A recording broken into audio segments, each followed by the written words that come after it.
meeting today uh, to see some results which were actual in-depth results using the model whose the same models result which you analyzed in morning. So now you will see the intensity or the level of work which can be done using that model. We will once again start with global analysis, and then we will go into country level analysis. And this presentation for the global results will be given to you by Dorothy. And I think, Osman, you are going to you. I didn't see you, sorry. I was too excited, but I would see that now from now on you will take over for this session. Dorothy is online. Thank you, Kusum. Good afternoon, everybody. I think that you have got a very good lunch. So let's start the session number 7, assessment of economy-wide impacts arising from implementation of net zero emission reduction strategies. For this session, we have two main presentations. The first one on economic and social impacts of global response measured by Dorothy Flake from University of Hohenheim. She will be joining virtually, and after the coffee break, we will have another presentation on the economic and social impacts of domestic policies. We will have a presentation of a case study on the Maldives by our colleague Ali Sharif, Director of DIS PVT in Maldives, with the support of uh, another expert, Lindsay Schutz. So we are very glad to have you, Dorothy and Lindsay. Uh, let's start for the first session on economic and social impacts of global response. Dorothy, you have the floor. Thank you, Usman, and great to see you again. Do you hear me and do you see my screen? Perfectly. Yeah, we see you. Perfect. Thank you. I also shared the screen. So I'm presenting today our work we did on the impacts of global climate response measures. So we're looking on global climate response measures and the impact on other or on economies when global action is taken. I will shortly talk about the toolkit. Kusum introduced you in the morning already to the toolkit, and you had a little bit of looking into it already. Let me close the window. 1 second. We will also then look on the model we used and the data, and then we go into the sectoral and regional impacts and look into depth into these effects. So the toolkit. We use CGE models, so computable general equilibrium models, which are basically theory with data. The models we use are have a detailed energy production systems. They have emissions and also run in a recursive dynamic mode. We link in this toolkit single country and a global model. Why do we do that? We are interested in the global response measures, so global action and cross-border effects. So that's best captured in a global model. However, these global models are not so good in the single country detail, in the country detail. And to get the country detail, we use single country models. So country detail meaning you look on the specific characteristics and sectors which are important for this specific country, and especially also we have several households in the single country model. So we have there more detail, can make more arguments or analyze better distributional impacts. So how does analysis work with CGE analysis in our toolkit?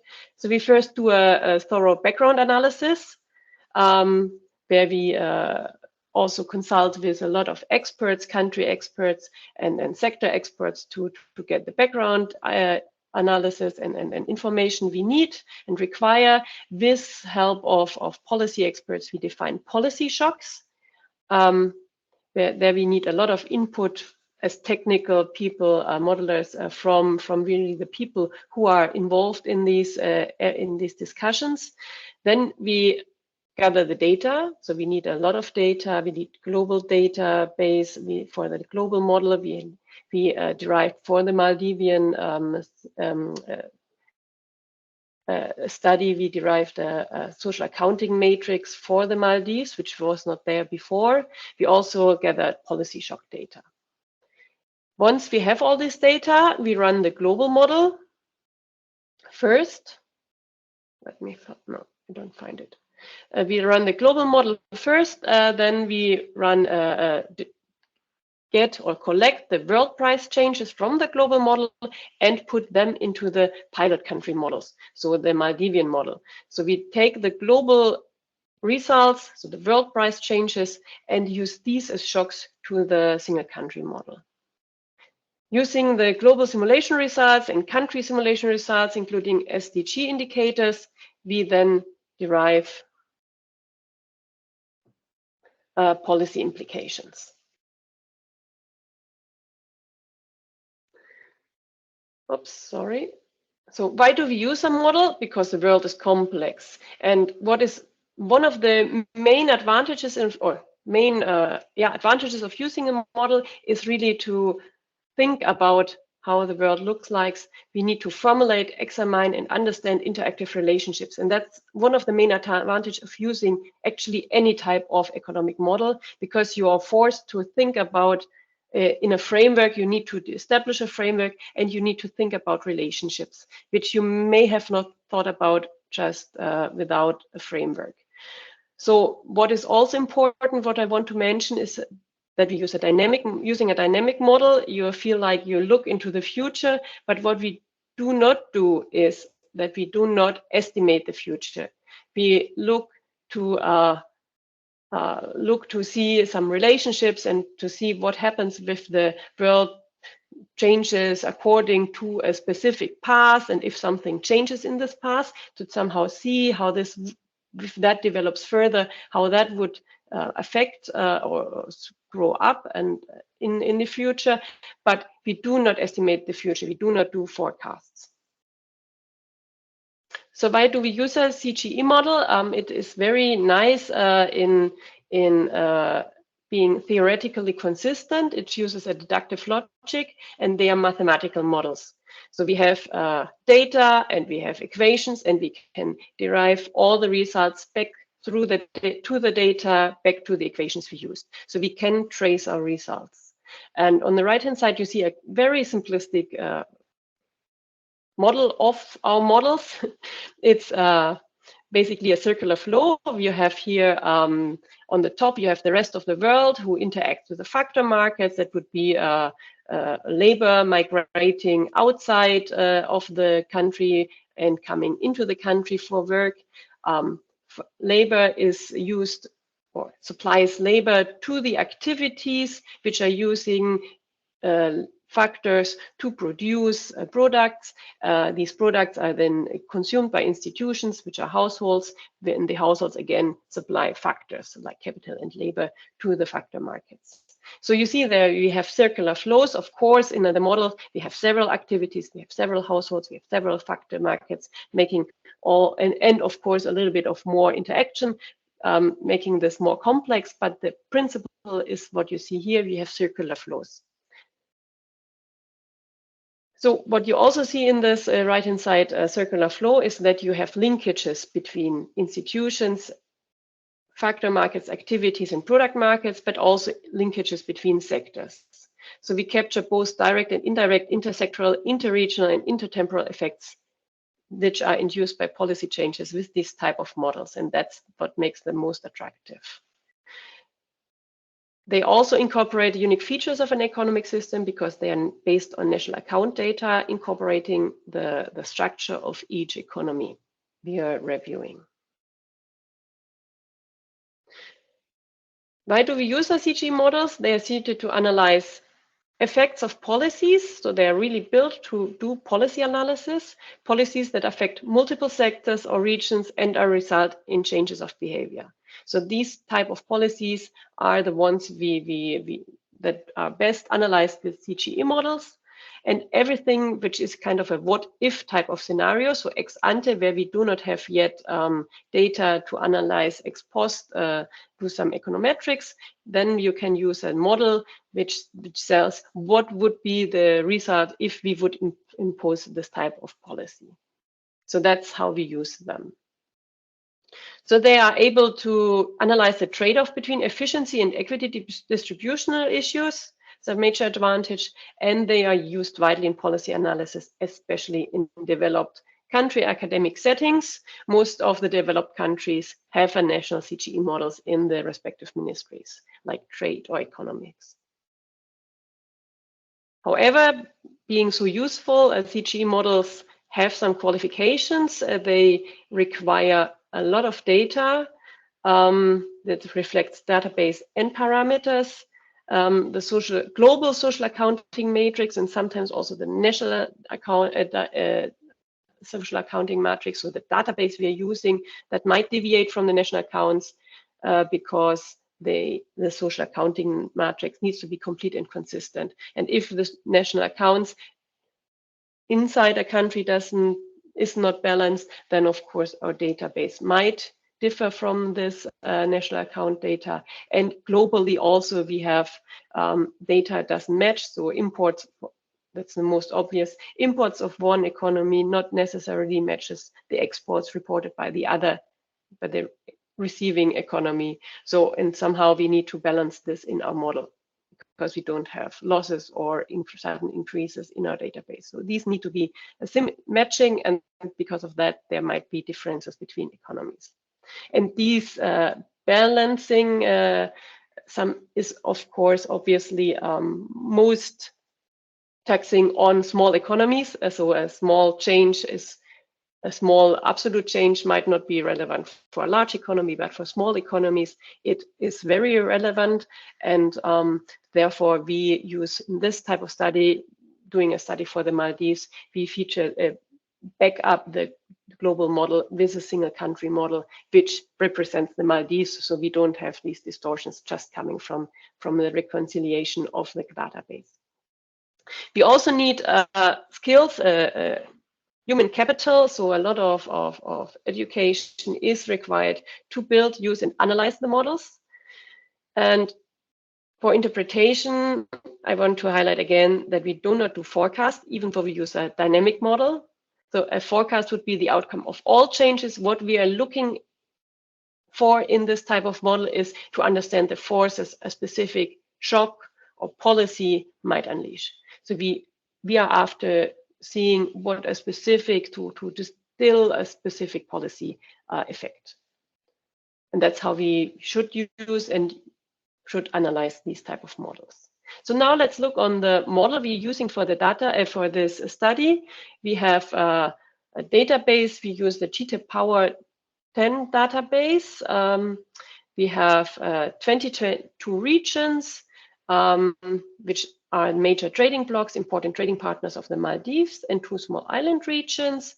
That is the Caribbean and the Pacific Islands as separate regions. On the right-hand side, you see the regions shortly. You can go through that yourself. We also identify 46 sectors, of which 7 are agriculture and food, 4 extraction, 12 manufacturing. And I mentioned before, we have a detailed energy database here. We have 9 energy and 13 service sectors. We will share, I believe, this presentation later. We use a dynamic model that requires the development of a reference scenario that projects development of a specific future. So we don't say that's how the future would look like, but we need something where we say that's what happens if we don't do the policy, for example, we are looking after. For this study, we decided to do a middle of the road scenario with intermediate mitigation and adaptation challenges. That means we do not have large changes from current trends. Here just for the database, it's a little bit more technical. We use forecasts from other research colleagues, and we aggregate these up for the purpose of our study. We also include existing carbon prices until 2019. And that's how the CO2 emissions might develop if we don't do anything from current trends or follow the current trends. So you see in 2019, we are about 32 gigatons CO2 emissions, and in 2045 this will increase largely. Why do I show you this data? This data points is because later we will need to relate our analysis vis-a-vis this reference scenario. So we always analyze the changes from the reference scenario, and you need to keep in mind that in the reference scenario we do not change much from today's structure, so we have an increase in emissions, making the adjustment more costly in the future. We run 3 scenarios in our study. I will highlight in this presentation scenario 1 only. Ali in the next presentation will also look on scenarios 2 and 3. So let's go through the scenarios. We have a generic carbon tax which targets a specific reduction in emissions. We have in scenario 2 a maritime transport, the IMOD greenhouse gas strategy, and in scenario 3 we modeled the air transport Korsijevsky. So let's now focus on scenario 1, the generic carbon tax. We have 4 sets of simulations that are run.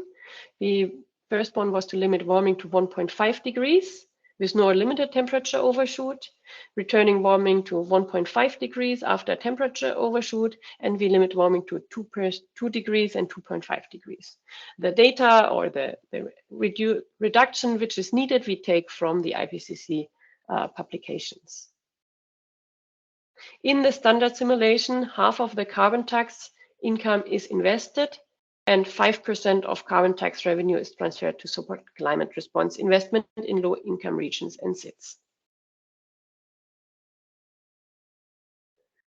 So the carbon taxes in any form add constraints to the system, and therefore we will see negative effects. And it's important to highlight this. So we're only looking on the economic effects here. So we only include economic costs of now mitigation. We do not include adaptation costs. So that's something you would need to set against these costs. So it might look now costly to adjust to less carbon emissions, which we all know that will not come for free, but we always need to think that the cost of doing no action would be the climate change effects. So again, we do not do forecasts. We also need to note that the simulations cover only the near future until 2045. These economic models are not very well performing in very long-term futures developments because they are just reflecting the current economic structure, and we do not know much about the future. Already going 20 years in future, you know how fast some economies change. So we get, the further we go into the future, the less security we have about what the models should look like, or the economic structure should look like. So they are not really very well to look very much further than 20, 30 years. So we only capture part of the adjustment to net zero, and the remaining gap influences, of course, the interpretation of results. While all scenarios report effects up to a similar point in time, they depict a different distance from the target of net zero. And that's what you see here in this graph. And emission pathways that are more ambitious in the period under review will impose a stronger pressure on economic adjustment in the near future, and necessarily also result in greater costs in the period under review. The emission pathways, on the other hand, that are less ambitious, so the 2 degree and 2.5 degree, will have lower costs in the period we cover, but will move all the adjustment costs to the future, which might result in even higher costs then, because there will also be higher adaptation costs from climate change. So now let's look on the sectoral and regional impacts. Here you see the carbon tax, the price per ton of CO2 by simulation in dollar per ton CO2. And you see that's increasing, and the higher or the more ambitious the scenario, that's the blue one is the 1.5 degree and the purple one is a 2.5 degree, the higher, of course, the price per ton. And again, you need to highlight that, or we need to highlight that this very strong increase in costs really reflects the point that in the reference scenario, we see this increase in the strong increase, the nearly doubling of emissions until 2045, and therefore also the price of this CO2 is increasing so much to get down to the targeted effect. So reduction in emissions we see here now in 2045 relative to 2019 by region.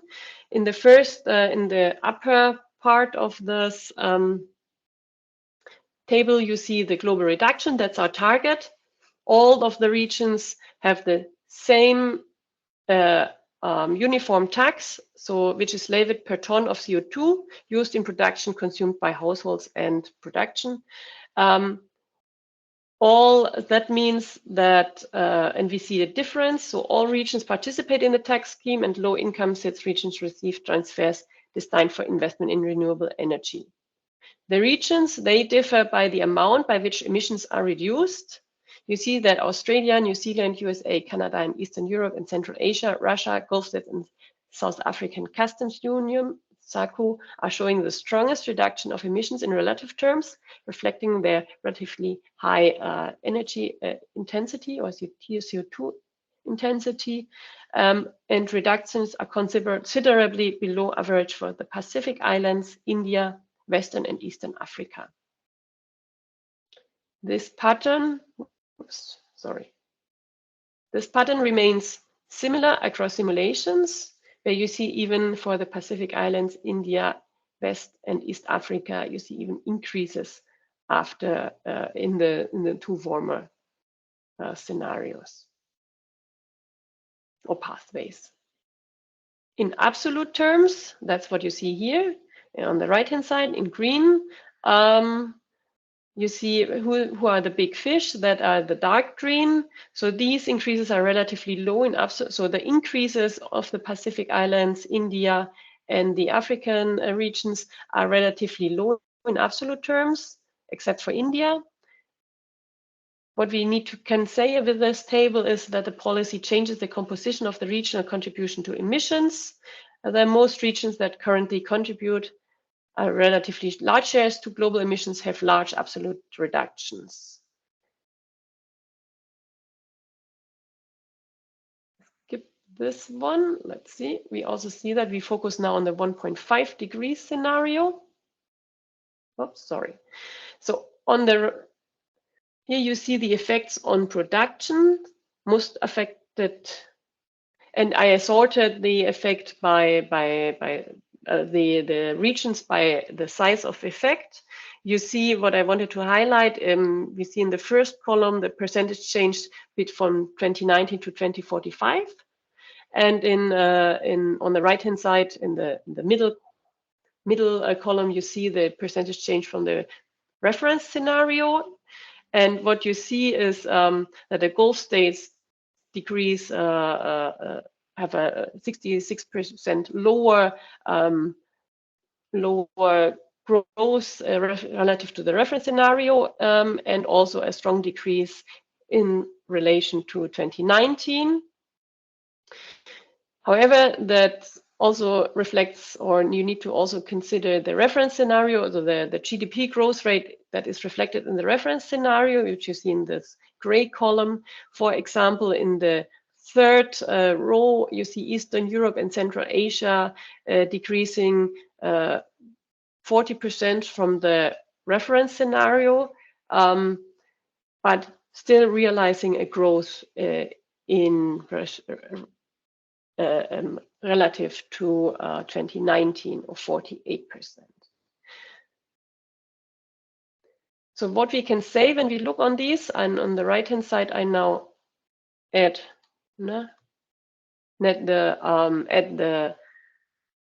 emission intensity and relevance of fossil exports. Most affected are regions that are having a high emission intensity and where fossil fuels are an important export commodity. And these are followed by regions with high emission intensities and low fossil exports, or regions that have low emissions intensities but a high dependency on fossil exports. I also wanted to show the effects on world export prices. These are the prices then Ali will take and present, which are put into the Maldives study, the Maldives model then. World export prices are mainly influenced by the emission intensity of the respective commodity and the demand effects. And what you see is here that electricity and transport show increasing world prices reflecting their emission intensity, and that fossil fuels are decreasing, reflecting decreasing demand for fossil fuels in mining. So fossil fuels are lower compared to the reference scenario. Export prices for other commodities, so like manufacturing and agro-food, are decreasing. Manufacturing, this decrease is starting later. That's coming from first an increase due to increasing costs for electricity and transport and CO2 emissions. So that first increases world prices, but then the demand decrease kicks in and the world prices go down. Maybe we are most interested in the impact on the labor market and wages.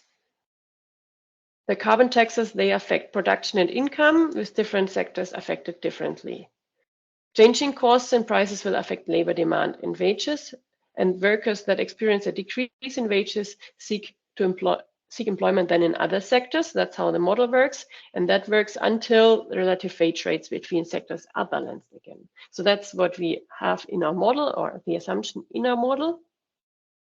We see in this figure now the effect on wages for scenario 1.5 degree, and each dot represents the wage changes of labor groups for specific regions. That's plotted by emission.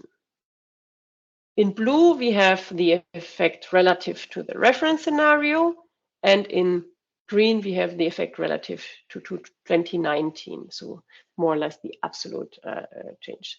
When we see, and these are plotted according to the effect on and the emission reduction by each region. So while wages are markedly lower compared to the reference scenario for all regions, that are the blue dots, compared to 2019 for the majority of regions, wages tend to increase more strongly in wages are still higher in 2044 compared to 2019 for the majority of regions. That are the green dots you're seeing here. And wages tend to increase more strongly in regions where emission reductions are less strong. However, this is not a general rule. For example, you see China is an example is China that reduces emissions by 75%. And China still also doubles wages between 2019 and 2044 due to higher inter alia high investment rates we have in the region. Several regions are strongly affected by the carbon tax and wage decreases, reflecting structural issues in the production system, highlighting the need for additional action. So wages decrease moderately for Australia and New Zealand, USA and Canada and Brazil, and then there are strong negative effects on labor markets in Eastern Europe and Central Asia, Russia, Gulf states, and the South African Customs Union. And I think I close with this impact on labor and wages, given the time, and I thank you for your attention.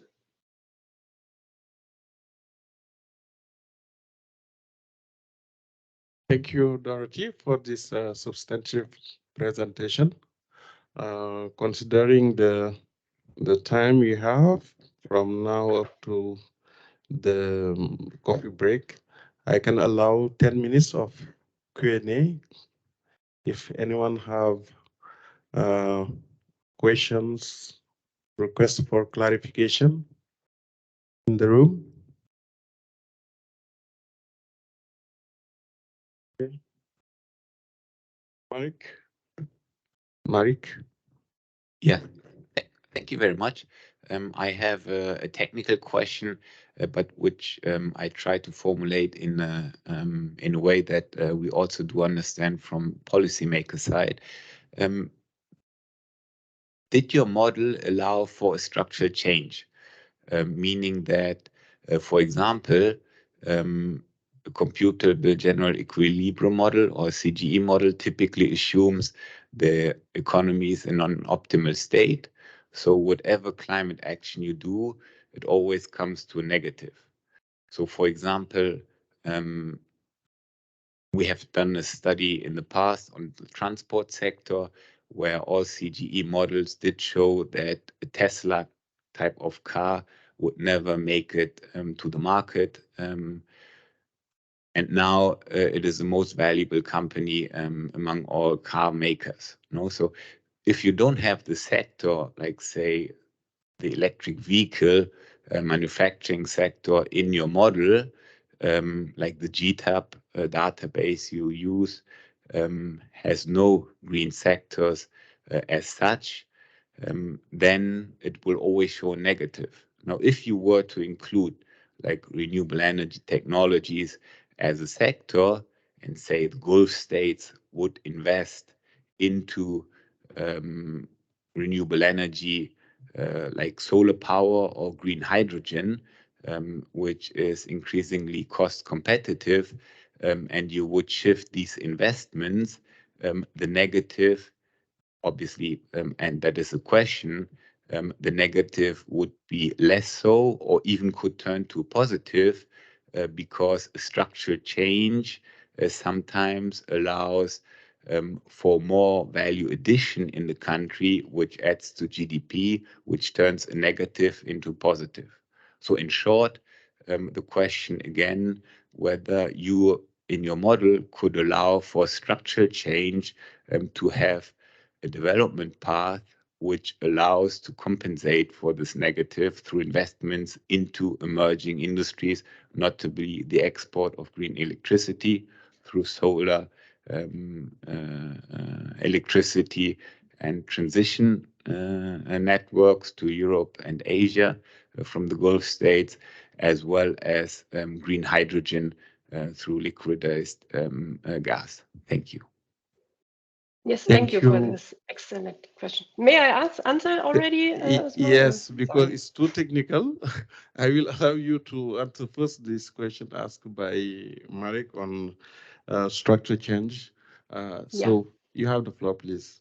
Thank you. Sorry, I didn't want to interrupt you. I don't see you.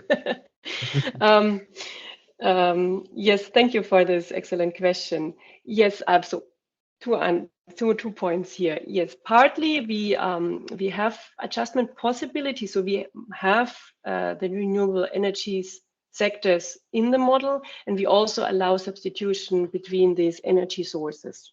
And the investment, the new investment each period is going into the sector where the cost revenue is biggest, so that we have a little bit of an endogenous adjustment. So if there's more demand for renewable energies, then there's investment into this sector, and then energy will also slowly transform into this sector. This being said, that is only the market effect. So what's happening? So we have some adjustment there, and we also observe that. What we did in this global now analysis is to look only on what happens with when we impose a policy without any additional structural policy, which I think should be maybe some investment and incentives and so on in the specific sector. And that's what we also see in the reality, what is going on. That's something that would be then the answer in the single country model. And that's actually what we did. We did a model response or the effect of a PV investment in the Maldives, and the effect, what that would mean for the Maldives to to change their energy system for the Maldives. So you will hear, I think, in a short while about the effects from this type of policy.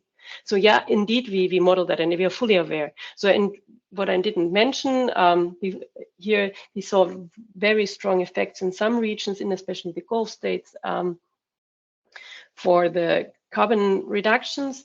And we need to highlight that we do not model any response the Gulf states would do in response to this policy, which they obviously need, because otherwise this model shows that there is a need for other policies and structural change. And that's actually something we can do, and we do in this type of models, yes.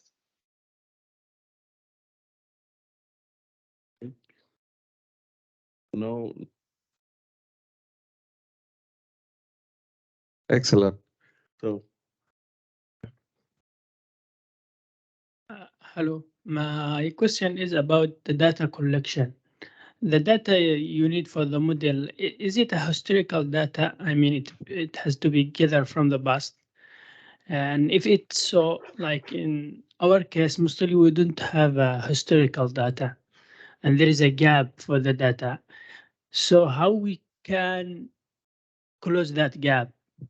We now know the importance of collecting data, but how we can close the gap between the data in the past and start from now? That's my question. Thank you. thank you. Just one more question, if you want to stick on time. Gentleman from ESCAP. Thanks, I can take it now. And thanks for excellent presentation. I understand that this is the economy-wide assessment, but wondering what would it take if we want to know the changes that might occur from the model in terms of the disparity within the country? Would the wealth concentration would be limited in some part of the country and not others? Because that would impact the spatial planning of all the country management. Thanks. Okay, so Dorothy, can you give you clarification on these two questions related Yes. to data collection and disparity within the countries? Yes, thank you for your questions. You actually point and do a good transition to the next presentation, which is about the single country model. So maybe first about the second question. So the inside country effects, that's why we use the single country model, which has more detail in the inside the country. And there we have exactly, and that's for what we use this type of model, is exactly to show which parts of an economy are affected, how, and to see the different relationships and interactions there, and maybe also then to have the starting idea of where we need to take action to somehow mitigate the effects of a specific policy. That's exactly how we use the model for the Maldives, and also use the model. And so you will see that in a couple of minutes. The data, so for the global model, we use a global database and regions. So there you don't need to be afraid. So you're asking about, I'm not sure which country where you're from. So normally you need for the single country model, you need a social accounting matrix, which requires no historical data, but you need national accounting. So we need a supply and use data at minimum, and some household survey, maybe, and then depending on what data is in the country available, we get more detailed or less, but the minimum is a input output matrix. That would be great. If you don't have that, we also can work with a supply and use table. We can use with labor first surveys and these type of data, which typically most of the countries have. And for example, for the Maldives, we constructed the social accounting matrix because it was also not available yet. So actually, I would say it's possible to do that for all of the regions or countries, given they have a national accounting system in place and publish national account data.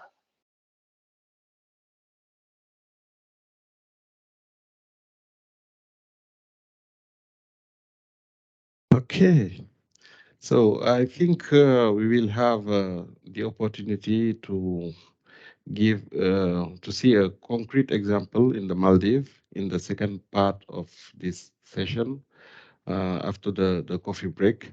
I hope that both Lindsay and you, Dorothy, will be attending the second part. You will be with us for the second part of this session. We just have to break for 10 minutes, coffee break. Okay, excellent. So let's continue without the coffee break. I think it's a wise approach. So we will now have the second part of the session, presentation on the case study on the Maldives by Ali Sharif. Ali, floor is yours.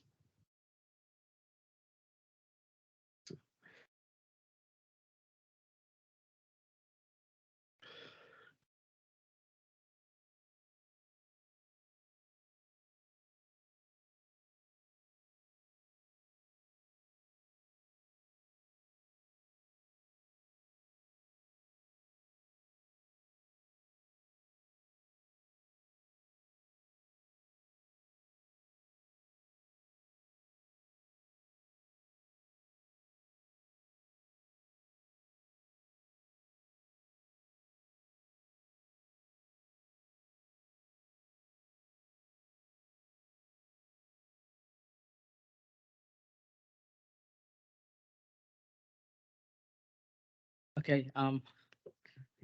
Thank you, Mr. Chair.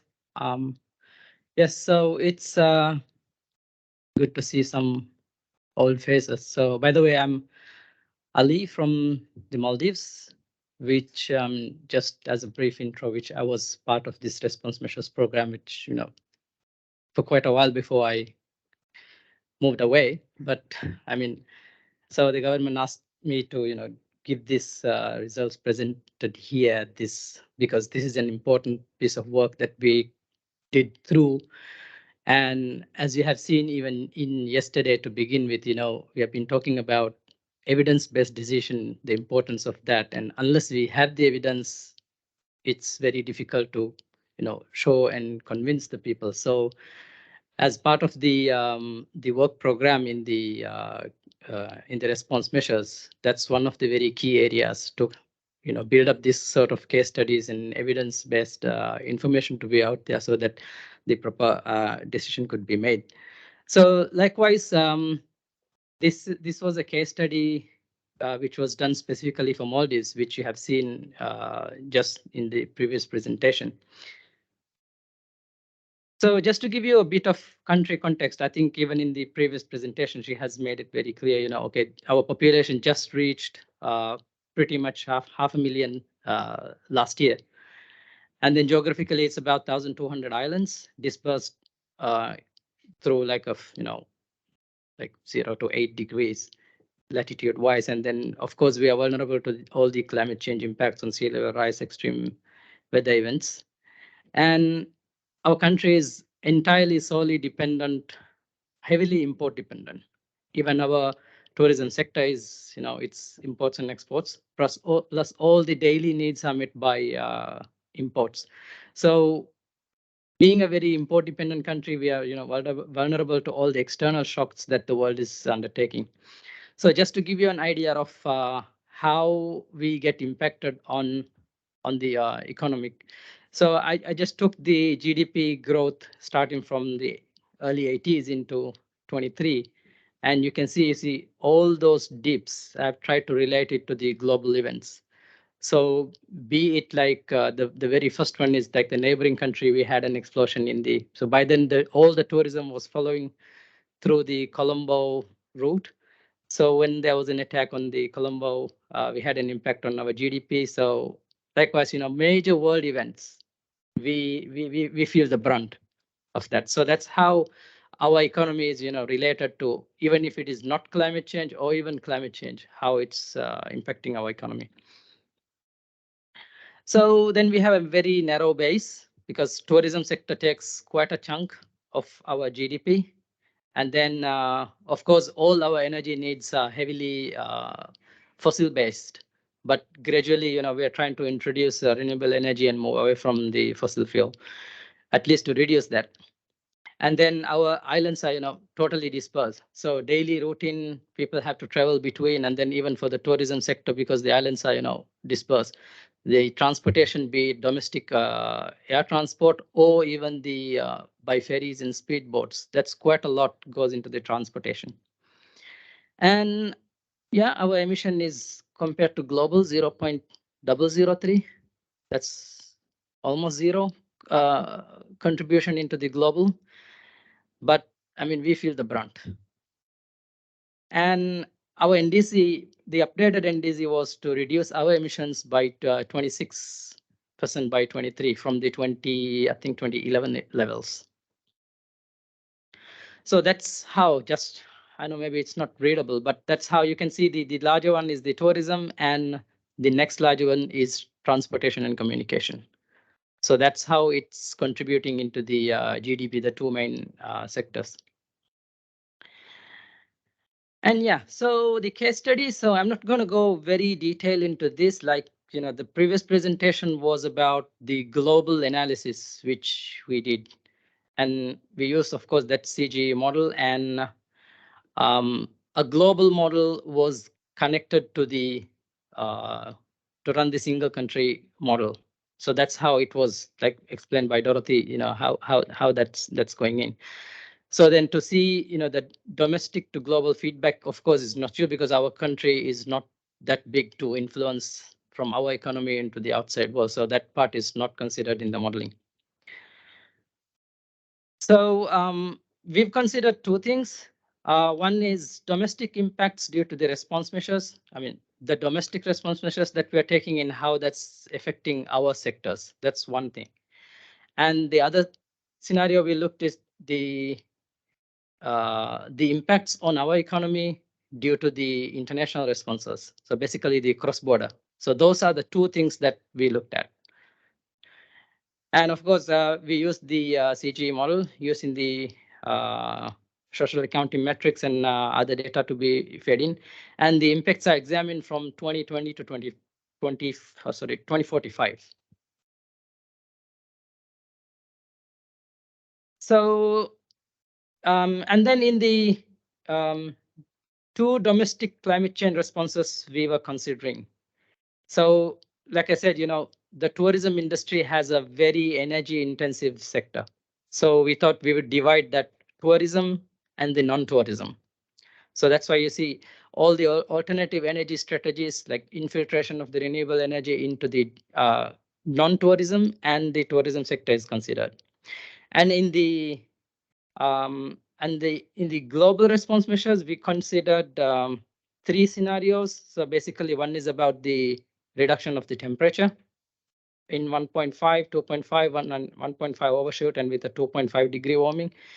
And then we use the maritime transport, because again, it's all the imports, through the marine. So we use the response measures that is going to be implemented in the IMO strategy. And then, of course, on the air transportation, we use the ICAO reduction scheme, which is going to happen. So those are the three the response measures which we considered in the modeling. And of course, we used a different scenario, which is the SSP2, the Shared Socioeconomic Pathways 2, which is kind of, the mid-range between the scenarios. So which was the SSP2 was chosen.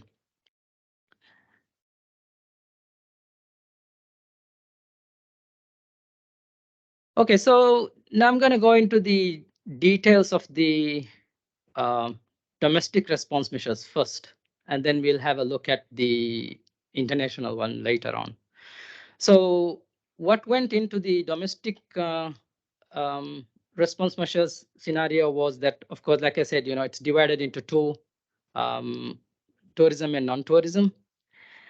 And then both the scenarios considered a change in the energy mix, because we are trying to, infiltrate the renewable energy into the sector. So The scenario considers change in the energy mix, and the diesel consumption is about 80% of the total emissions, which 90% is used for electricity generation and transport. So,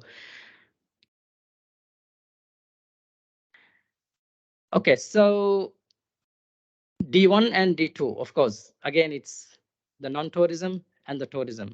So in the non-tourism sector, also we considered, change in the energy mix would be introduction of LNG in non-resorts, and PV share would be increased to 15%.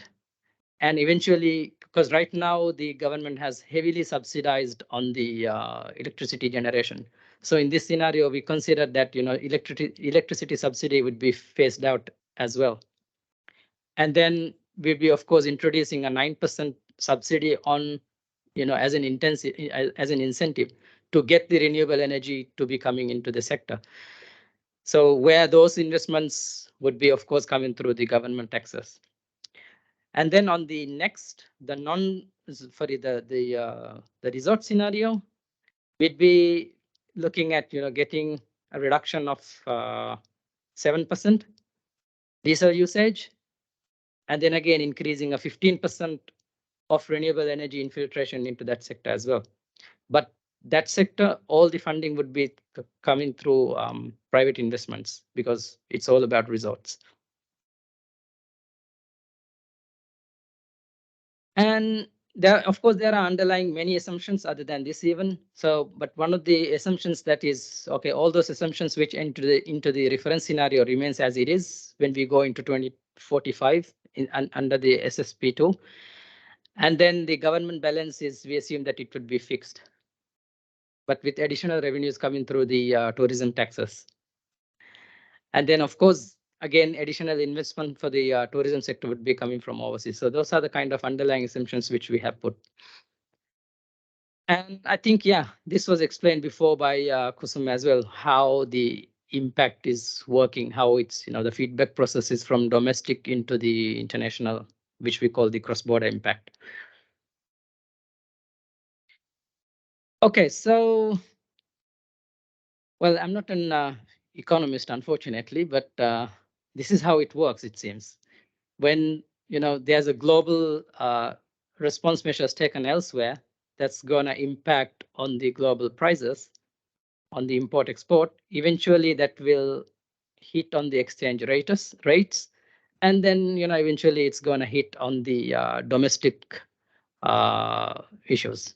So that's how, I think that's kind of the general economic theory, I think. Okay, so looking at what was the impact of changing the energy mix. So firstly, it's the macroeconomic impacts. As you can see, okay, those bars look very big, but on the scale, it's very small. It's an illusion on the graph, but on the scale, it's, 1.1%, 0.2%, it's not really big change per se. So what we saw that even with that the energy mix change, the overall macroeconomic impact is quite small. And as you can see, the non-resort and the resort sectors, it have some positive and negative impacts. And largely, in the non-resort sector, the impact that you see is due to the fuel subsidy phased out. And the imports fall in the non-resort sector electricity production as well, because with the removal of the subsidy, the power production becomes expensive.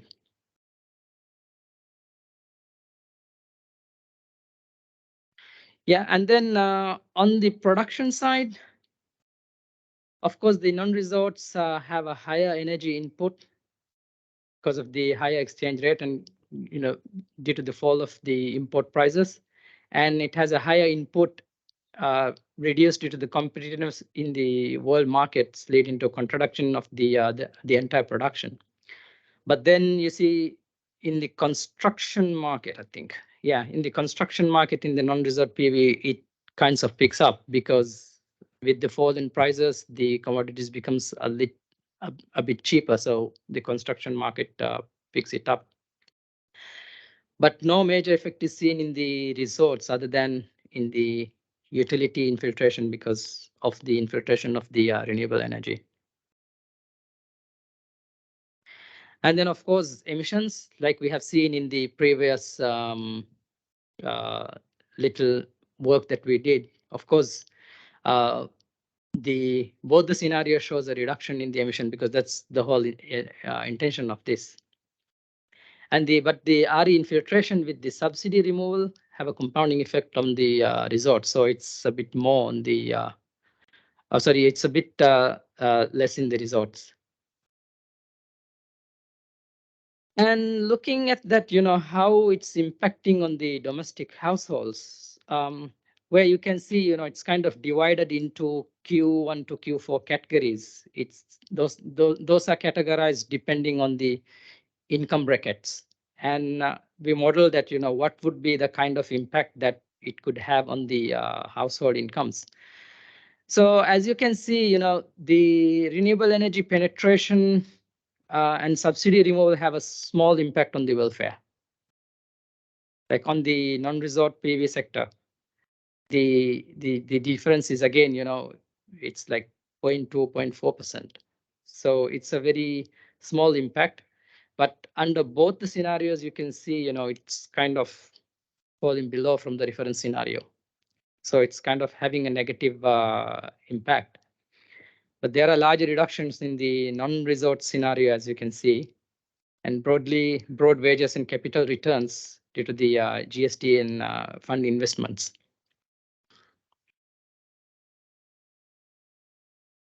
And just looking at how it's impacting some selected SDG goals, which of course with the non-resort PV we have social positive and negative impacts in both the scenarios.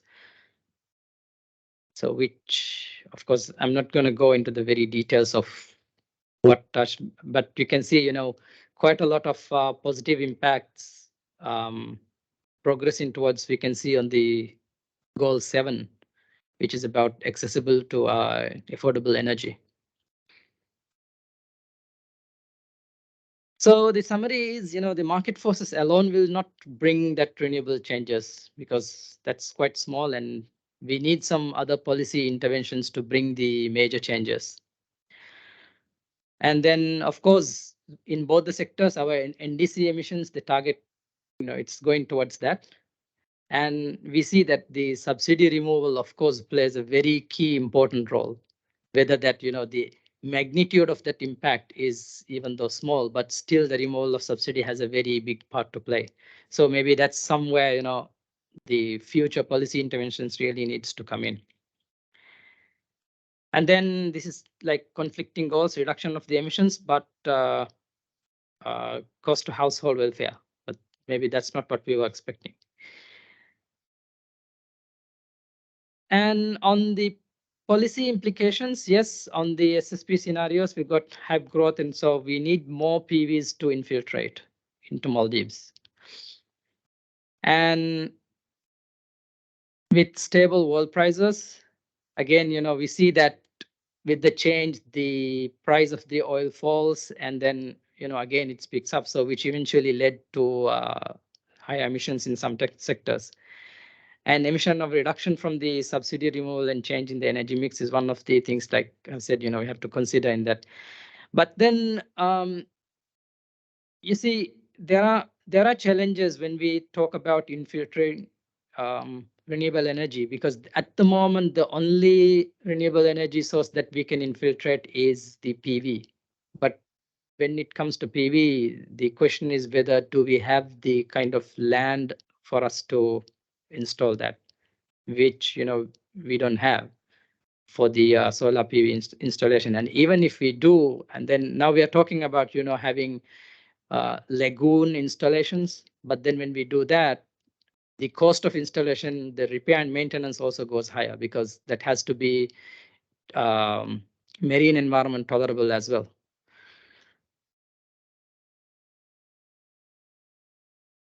Okay, so then looking at the cross-border impacts. which I have mentioned, how the policy was designed here. And so one thing was about the temperature goals, and in the what went into the maritime, the IMO transportation policy was IMO target is to reduce 50% by 2050 from 2008 levels. And then tax income to support, the technology transfer, plus a 5% tax revenue to the low-income countries and SIDS. And on the ICAO scenarios, it's again the same. They have like 50% reduction going into by 2050, plus the offset would be coming into the developing countries as well. At the moment, Maldives is not part of the COSIA, but I think the government is considering to participate even voluntary to begin with. So there were some discussions whether the Maldives would be going into participate in COSIA as well. But so since while the discussions are going on, we thought that we will put this as a modeling scenario so that at least this could feed into the later on government decision on participating. So I think this was a good move to consider this in this case study. So looking at the impacts from the global temperature rise. Oh, again, this is just how the flow goes on from the world carbon market into changes in the prices, and then how eventually leads into the domestic context. So in terms of trade, you can see in general there's a general improvement in terms of trade under all scenarios, but under 1.5 it's kind of decreases after 2035, because under 1.5 maybe already we have exhausted on the renewable energy, and then so we have the other effect because we have already have expensive installations to make after that. And then looking at the macroeconomic impacts, we see that imports become more than the exports with the lower GDP compared to the reference scenario. And then also we have a higher welfare absorption, again, due to the fall in the oil prices. But as you can see, we are becoming more and more import dependent. And then looking into these sectors, how it's gets distributed. You can see the tourism compared to the tourism sector, now it's kind of picking up on the production of fisheries and agricultural products, which we'll see later as well. So again, it's due to the cheaper imports of products because of the fall in the oil prices. So then the question is, with the tourism market, the whole GDP thing shifting into another sector, into fisheries and agriculture. So that's something where, would be good. We need to consider on the just transition perspective, because not all the people in the tourism sector would be ready to switch into the other sectors. And then even looking at the household impacts, almost all the low and the middle income households have an increase in welfare. Again, this is under the temperature change scenarios. So the question is, changing the temperature, it's good for us, right? I mean, welfare is increasing, so. So looking at the SDG goals, again, we have positive social and economic, which is of course good, but then there are negative environmental impacts. So again, we would have to, go through the details and see where we strike the balance between this to make the final decision, perhaps.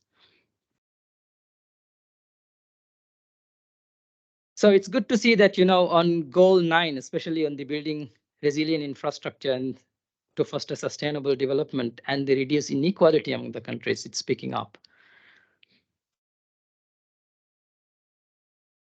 And of course, with the fall of the oil prices, importing more is going to lead up to more emissions. So unfortunately, we'd be coming up with more emissions.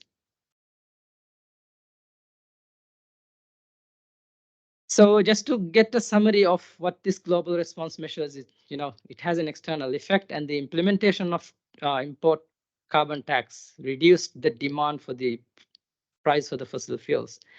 And Maldives is do not implement a carbon tax at the moment. So, we get to import the fuel at a lower price, which is why, some of the other construction sectors, for example, was booming. So, yeah, then looking at the cross-border impacts using on the aviation and maritime. So I'd be looking at both aviation and maritime impacts. That's not response measures. I don't know where that came from, but that's good to see, yeah.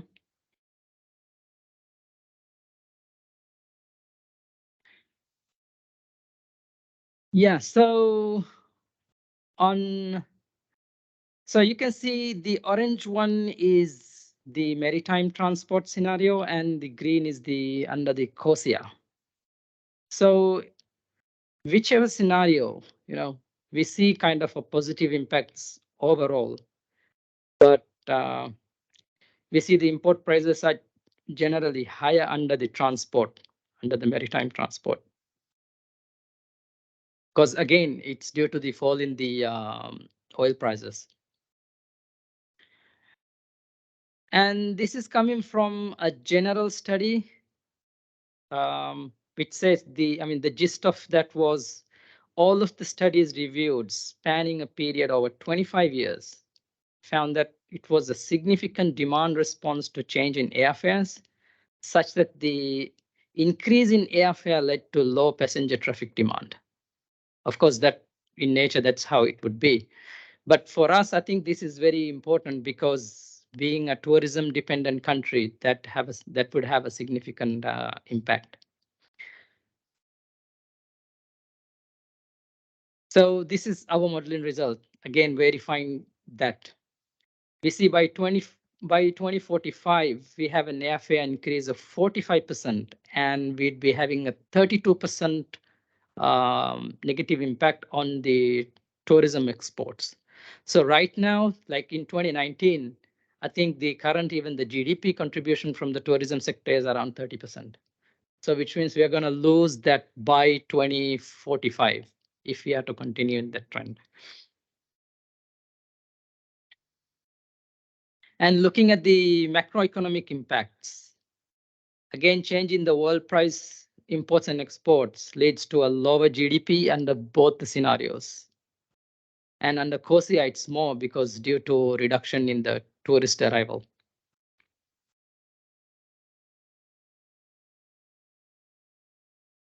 And then looking at the production sector, of course, there's a decline in the tourism under the COSIA.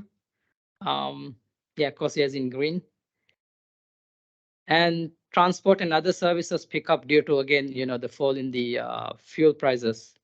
So, since there would be a switch in the sectors, again, this is a good point where we have to think of the just transition and the economic diversification among the sectors. Well, of course, the carbon emissions, it goes up because the production shifts towards more emission intensive because of the cheaper fuels. So the emission increases, and so under that case, that will make harder for us to reach the NDC targets because of the emission rise. Again, looking at the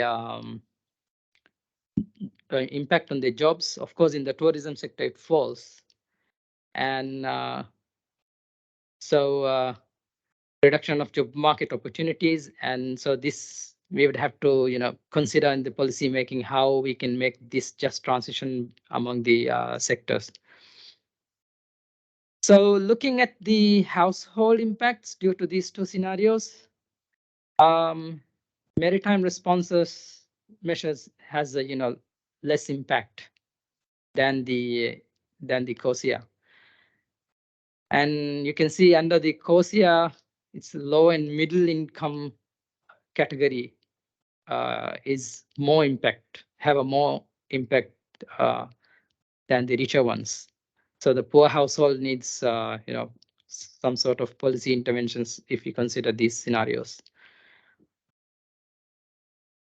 So looking at the SDG goals,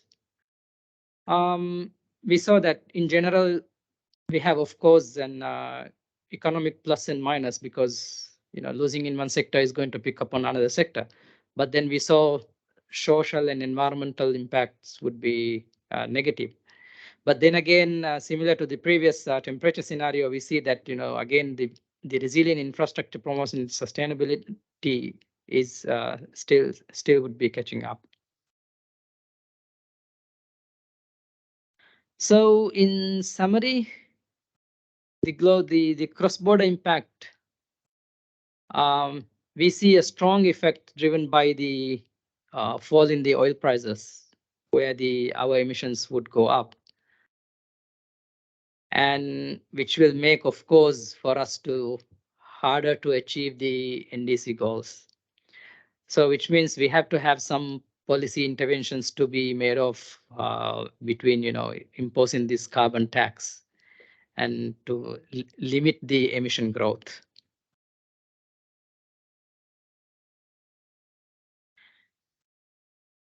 So,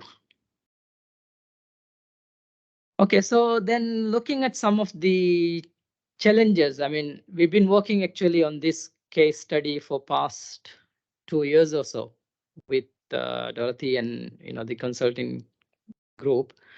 So what we found out was, of course, the way this worked was it's coming from a global model to a domestic one, but then collecting the domestic data wasn't that easy because the Statistics Bureau and the Financing and the Economic Ministry, they really didn't have the kind of the data that we were looking at least not to the resolution of the data that we were looking at.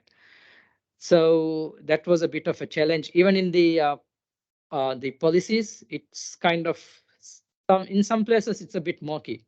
So when that happens, it's difficult to design that and put into the translate that into the modeling policy. And sometimes when we use the proxy data, that might not be the most updated and very reflective of the actual conditions. And like Dorothy had mentioned before, of course, the human resource capacity, because actually, this kind of modeling has not been done in Maldives before. So we are glad that, this has been.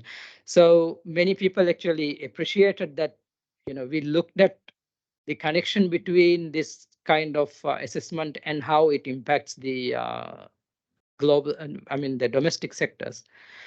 So people were actually not ready. The human resource within the departments were actually not ready to have, first thing is to do this, to understand this.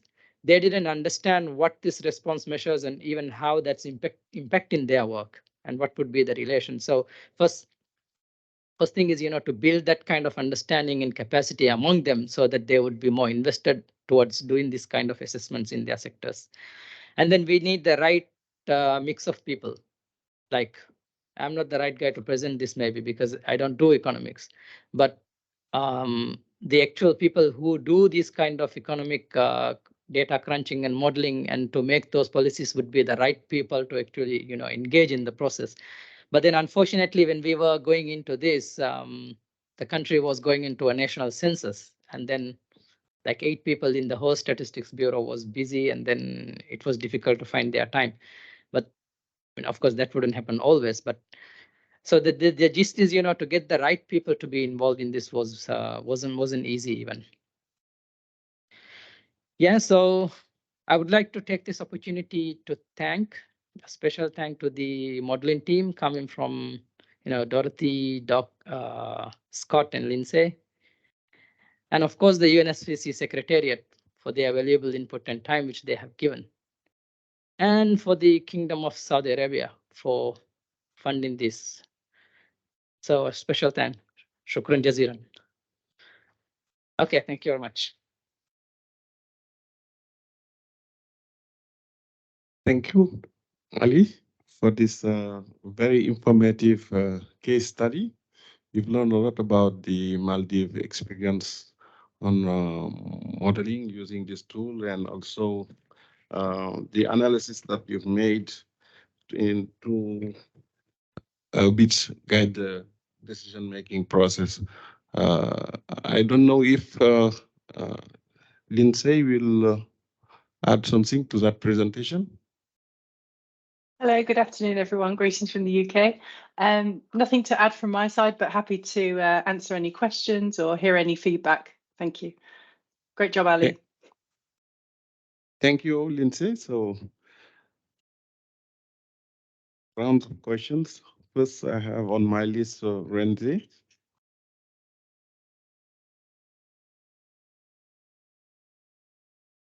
Who else wants to take the floor?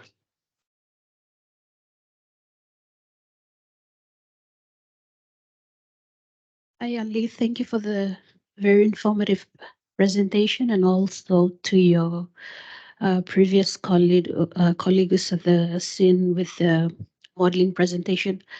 I think for us, from the presentation that you made, the first thing to note and also appreciate you and other presenters before you is the efforts being undertaken by the different modeling exercises to also link in bunkers, because I think that's very important to also the GST process and to also understand how it contributes to the overall ambition goal of many countries. The first question is regarding the energy balance table of Maldives, whether you currently have an energy balance table, which data from that table, especially consumption data, and the possible projections for what it looks like for Maldives over the next 10 to 20 years, was also considered in the modeling exercises.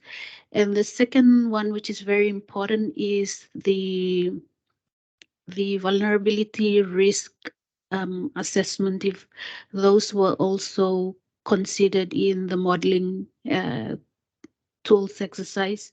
I note from the presentation you covered, you actually showed a graphical spread of the different islands in the Maldives, and I also note how vulnerable those islands are to the extreme events of climate change, including different natural disasters, and whether the vulnerability risk assessment aspect of things were taken into consideration when looking at alternative sources of energy, especially renewable energy, in terms of your approach to PV. In the event, for example, there's a huge typhoon that devastates an entire island atoll with inhabitants, how do you quickly switch to any readily available energy sources, and whether that also impacts on the infrastructure and facilities of those alternative energy sources, given that for the fossil fuel industry, there's a lot of existing infrastructures that are in place where it caters also for those. And I think just those are the two broad questions regarding the modeling exercise and the use of the energy balance table information, and also the vulnerability risk assessment. Thank you.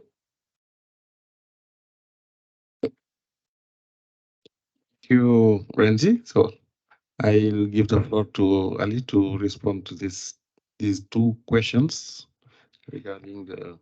Okay, maybe I'll leave it to Lindsay to answer on the energy balance table and the inclusion of that in the modeling. So I'll take on the vulnerability part. Yes, you're right. The islands being sitting very low on the ocean, of course, that's vulnerable to sea level. And then we're sitting not far from the Bay of Bengal and the Arabian Sea. So whichever storm, cooks in the Arabian Sea and the Bay of Bengal, we do feel the impact, especially in the northern part of Maldives. But then, I mean, we have been very blessed to say that, the geographic location to sit right on the equator and to have the storm impacts, not to the scale where, in some other places where because you know how the storm cooks in the equator and then goes away into the higher latitudes. So we are kind of blessed to place right on the equator, and we don't have that sort of very strong impacts coming from the storms and hurricanes. So we never had that kind of damage, high damage to the infrastructure ever. So hopefully, inshallah, it would be the same as continue to be. So, but then there are other events where with some strong winds we do have some damages. But then how that's been translated into the modeling, maybe Lindsay can answer that part. Lindsay. Thank you, Ali. Thank you for the interesting question. Can I just confirm you can hear me clearly? Yeah, we hear you. Okay, lovely. Thank you for that. Yes, thank you for your interesting questions. You get right to the heart of the modelling issues and challenges that we had whilst doing this study. In terms of the energy balances, we were very lucky that the Statistics Department of Maldives supplies a very detailed electricity data book. So we were able to use that and to look at the initial composition, both in terms of capacity and also production in the starting year, which for us is 2019. That was the base year for the modelling. So that gave us an initial decomposition of excuse me, both the type of energy used and also the location as well. So whether that was resort-based electricity or that primarily on Mali, so the main island. So that was what we did. And then from the reference scenario projection, so as Dorothy mentioned before, we're working in a recursive dynamic framework up to 2045. So from that, we can look at how energy demand is likely to develop as the economy grows in absence of other policies. And from that, we were able to see, okay, given that growth, what would that mean in terms of the needs for PV? So what would 15% solar mean in the future? We can't look at 15% in 2019 because the economy is going to grow and the energy demand is going to grow. So we looked at what that would mean in the future. Just a side note on that, and something that's we talk about in the full report, is that these SSP shared socioeconomic pathway projections for Maldives are relatively low growth. So when we're talking about that means that the energy projections are relatively low growth. So 15% has a certain context to it. If growth is much higher, then the demand for the shift to PV in terms of investment, in terms of land area needed, would be higher if that growth was higher in the future, because we're keeping an eye on the natural development of the economy over time. So yes, so we use the electricity database in terms of capacity and production and how that's likely to evolve, and we built that into the scenario. That's what gave us our information for that, and that's all detailed in the report as well. Just to add to, to say as well that in 2019, there was almost zero PV, zero renewables within Maldives, certainly as showing up in the data. So that was the starting point for that. And then just perhaps to add to Ali's comment on vulnerability and risk, we have to make the distinction between the impact of climate change and the impact of climate change policy. And in our case, we're looking at the latter. We're looking at the impact of climate change policy itself. So we have to look at vulnerability and risk in that context. So specifically in terms of what we looked at was if the Maldives is going to shift to 15% PV, is the land area available to do that as it stands? Aware that there may be some land area loss. And we felt that within that context of 15%, yes, it was doable. But obviously, if future energy demand is higher, that would require higher land area, or if there is significant land loss, then that also plays in as well. So we talk a little bit about the possibility of floating photovoltaics as well, and whether that might be an option for Maldives, although that technology is still very new. But yes, we also acknowledge the fact that the vulnerability of the infrastructure of PV is different to the vulnerability of fossil infrastructure. So, and the effect of possible extreme weather events on that as well. So it's something we talk about in the report. I hope that answers your question. Thank you. Thank you, Lindsay. Can I have one more question on that regarding the vulnerability of the infrastructure? In the modeling exercise, have you also considered the evolution of the population, the demographic growth, and in linked to the availability of land also? Yes, so we do project the population growth that's included within that. And actually population growth is projected under these scenarios to be very, very small over that. So it wasn't something that we explicitly looked at, whether the land could sustain that. Okay, thank you. Marie? Yeah, thank you very much for the case study on Maldives. A question that comes to surprise to me is why the replacement of a subsidy as well as reduced imports of diesel has a negative effect on GDP. In fact, I would believe there would be the contrary, that there's a positive impact on GDP, notably because diesel is imported. So there are two effects, I believe. One is the improvement of the trade balance, because more of the money remains within the country if you replace diesel imports with locally produced PV. And then second, because of an alternative sector that would grow within the country, value addition will be created within the country. So I see the two effects, beneficial effect for a household income due to reduced spending and import balance improvement, as well as a new sector emerging within the economy of the Maldives as bringing positive impacts to GDP. Now, I reference a study from Cambridge Econometrics for the European Union on the transport sector, whereas the European Union also imports diesel and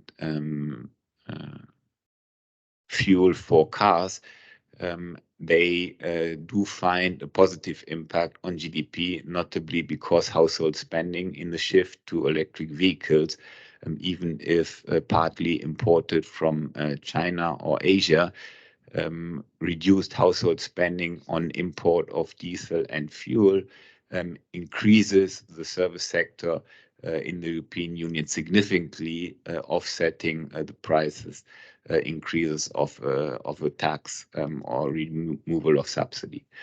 Thank you. Thank you. Ali, would you like me to respond? Yeah, please. Sure. So this arises because of the particular role of the subsidy within the economy of the Maldives, and also the size of the subsidy removal versus the replacement in terms of renewables. So there's two things going on there. The first thing is to say that it's not a subsidy on diesel imports, it's a subsidy on the production of electricity using fossil fuels. So it's not to do with the import duty side, it's actually a sales subsidy on electricity. So that's where it arises. So once you remove that, you're effectively increasing the input costs for anyone who purchases electricity made by fossils. Now, that's why we see the emissions reduction being higher under that scenario.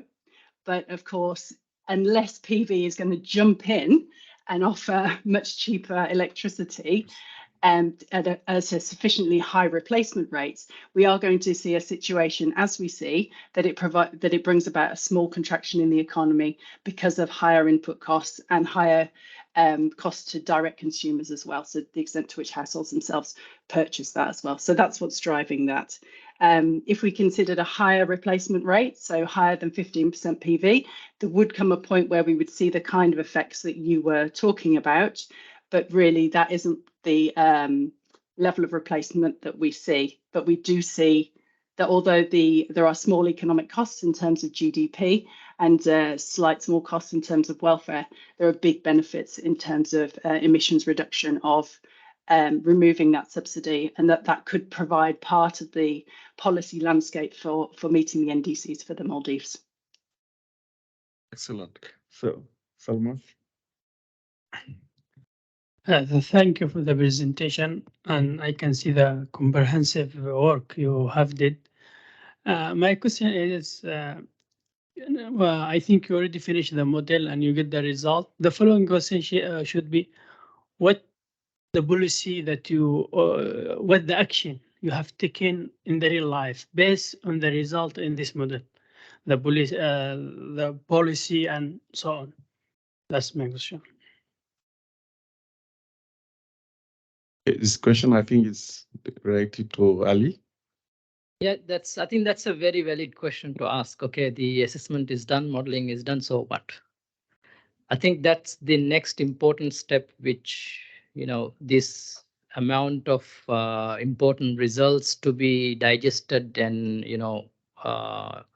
arranged in a more palatable and, simplistic manner so that the policy makers can understand, and for our policy, advice providers to give them that advice and make the policy changes.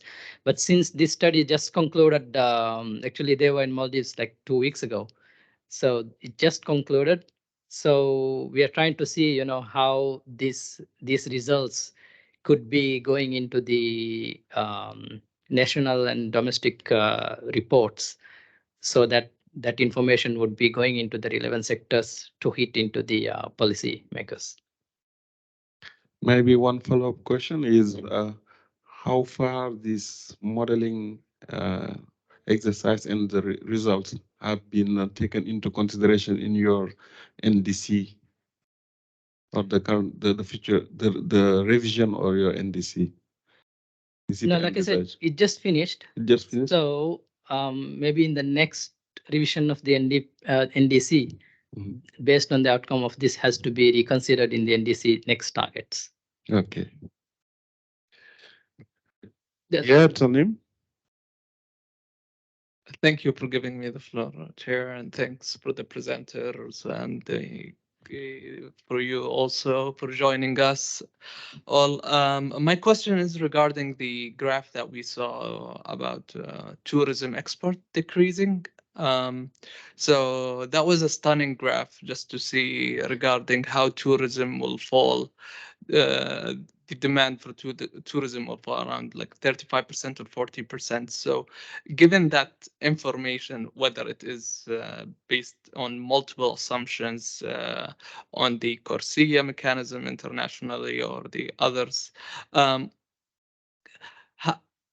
of a value that information, that indication that might be that risk of this happening in the future, and how it might be used within the nationally within policy circles. So my question is directly to Ali. Thank you. Yeah, that's actually important, because when we were, when we embarked on this case study, actually, I was there, and then I was talking to the Ministry of Finance, the Ministry of Economic Development, and the Ministry of Tourism. And then, the first thing which came into their mind was, okay, what the hell is this guy talking about? Seriously, I mean, that was their, okay. I mean, they said they have never thought about this temperature changes and international policies going to hit the economic sectors. So then, but then, the problem for me was I didn't have anything to show to them, not even an assessment or a forecast or anything similar to this even, to show to them, okay, this is what is done based on our own data and considering our own sectors, and this is kind of the impacts that it could have. So the first challenge was I didn't have that evidence, which now I think we have. At least we wouldn't be going bare hands now. So now I think that's the next stage, to go to the tourism sector guys and say that, hey guys, okay, look, we have done this based on our own data, and this is how the assessment is showing, like 20 years from now. So what would be the kind of the measures that we really need to take? We really have to consider, because every 5 or 10 years, the tourism sector, they develop their sectoral master plan. But this eventually, now the sector is kind of picking up on infiltration of renewable energy and energy efficiency into the sectors. But still, the diversification that, they are thought of impacting on the sector itself, so that it might go into the other sectors for fisheries and agriculture. I don't think they have thought about it could go that far. But if this is so, even if I produce these results, then still they will ask, okay, what was your modeling assumptions which went into it? What are the uncertainties of those assumptions that you make? So what are the other uncertainties that into the future scenarios and whatnot? But again, it's a world of uncertainty that we have to live with. But those uncertainties, I don't think it's very far from the truth. So there would be, of course, truth behind this.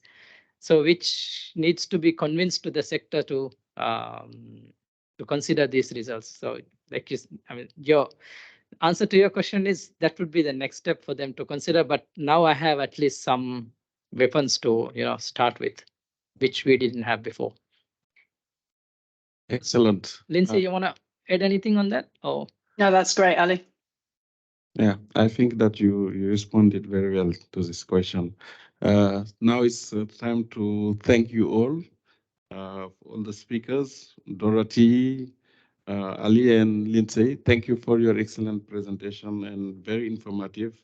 You managed to take us through the presentation of the toolkit using the CGE model and to the practical case of the Maldives, where we have the opportunity to see very interesting analysis. And now for me, I think the next step would be to communicate on the results of this modeling exercise and to see how this analysis will inform the future policies of the Maldives. I think it is something that is really important and really useful for the government. Thank you for your time and your effort in this session. We will break for 10 minutes, and I would like to invite you all to give a round of applause to our speakers.